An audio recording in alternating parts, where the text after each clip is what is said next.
उत्तराखंड में यहां सुबह की पहली किरण धरती पर पड़ते ही गूंजने लगी बुलडोजर की गरज।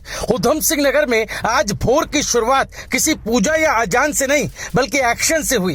ये सिर्फ अतिक्रमण हटाने की कार्रवाई नहीं थी, ये था सिस्टम का सीधा संदेश। सरकारी जमीन पर कब्जा अब बर्दाश्त नहीं। गुलर भोज दिनेशपुर क्षेत्र, जहां महीनों से खड़ी थी कुछ धार्मिक संरचनाएं, लेकिन सवाल ये था क्या ये आस्था के प्रतीक थे या अवैध कब्जे की दीवारें।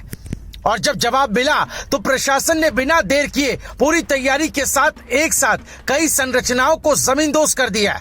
सूत्र बताते हैं ये संरचनाएं सिंचाई विभाग की जमीन पर बनाई गई थी, यानी सरकारी जमीन जिस पर कब्जा कर खड़ी कर दी गई थी। धार्मिक इमारतें 3 महीने पहले प्रशासन ने पूरा सर्वे कराया, नोटिस जारी हुए, दस्तावेज मांगे गए, लेकिन सवाल ये था क्या ये आस्था के प्रतीक थे या अवैध कब्जे की दीवारें। और जब जवाब मिला तो प्रशासन ने बिना देर किए पूरी तैयारी के साथ एक साथ कई संरचनाओं को जमींदोज कर दिया। सूत्र बताते हैं ये संरचनाएं सिंचाई विभाग की जमीन पर बनाई गई थी, यानी सरकारी जमीन जिस पर कब्जा कर खड़ी कर दी गई थी। धार्मिक इमारतें 3 महीने पहले प्रशासन ने पूरा सर्वे कराया, नोटिस जारी हुए, दस्तावेज मांगे गए, लेकिन ना तो जमीन के कागज मिले और ना ही निर्माण की कोई अनुमति। इसके बाद क्या हुआ, कब्जेदार कोर्ट पहुंचे, पहले हाई कोर्ट, लेकिन वहां से राहत नहीं मिली। फिर सुप्रीम कोर्ट का दरवाजा खटखटाया, जहां कुछ मामलों में स्टे मिला, लेकिन इन धार्मिक संरचनाओं पर कोई रोक नहीं थी।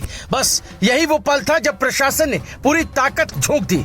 तड़के सुबह भारी पुलिस बल, प्रशासनिक अधिकारी और बुलडोजर की कतार, और फिर एक एक कर गिरने लगी वो दीवारें जो नियमों के खिलाफ खड़ी की गई थी।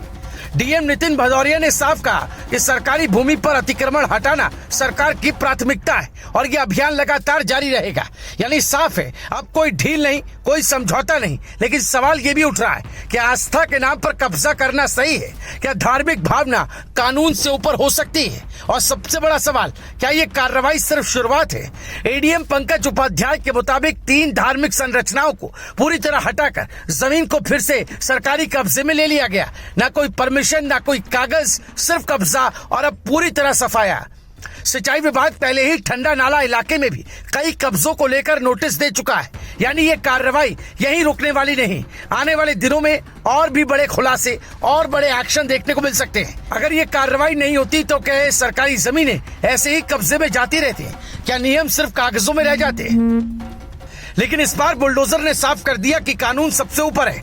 उधम सिंह नगर की ये कार्रवाई सिर्फ एक जिले की खबर नहीं, ये एक बड़ा संदेश है। चाहे कोई भी हो, किसी भी नाम पर हो, अगर कब्जा अवैध है तो कार्रवाई तय है। आपको बता दें कि उत्तराखंड में धामी सरकार लैंड जिहाद और जमीनों पर अवैध कब्जों को लेकर कार्रवाई को लगातार अंजाम दे रही है। अब तक करीब 11,000 एकड़ से ज्यादा जमीनें कब्जा मुक्त करा ली गयी। खुद सीएम धामी भी ऐसे मामलों पर अपनी चिंताएं जता चुके हैं। अब आप बताइए कि ऐसी कार्रवाई पूरे देश में होनी चाहिए? क्या अवैध कब्जों पर इसी तरह बुलडोजर चलना चाहिए?